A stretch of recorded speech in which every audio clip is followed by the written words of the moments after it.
Good evening. My name is Kyle Scully, and this is my submission for homework 7.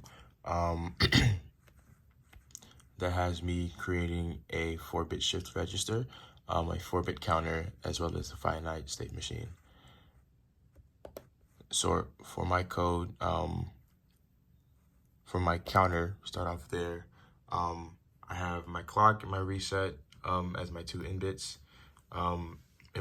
and then I have a count in as well as a control that'll help to decide which operation I choose, as well as a count out.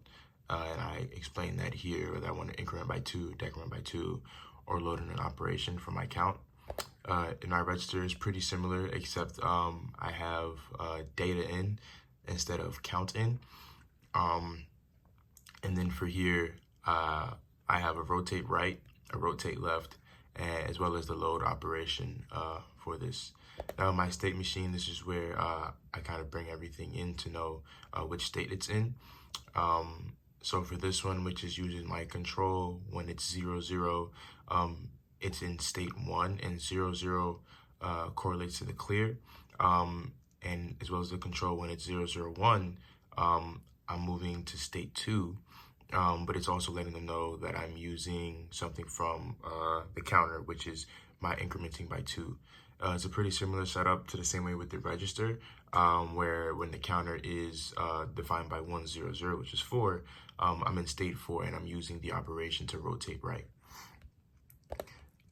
In my top level, my inputs are clock and reset, and essentially I am bringing in the counter, the register, as well as the state machine under one, like all of their components, and then I'm instantiating them into the top level to be used in the test bench.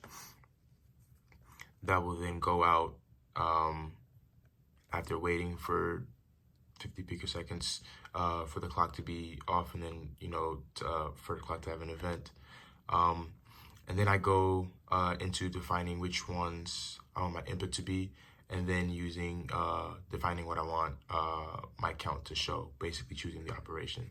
For the waveform, this is what I've been getting so far. I'm not entirely too sure what's the issue, but this is what I've been able to get so far. So the inputs are able to go in, but as of right now, the outputs aren't correlating.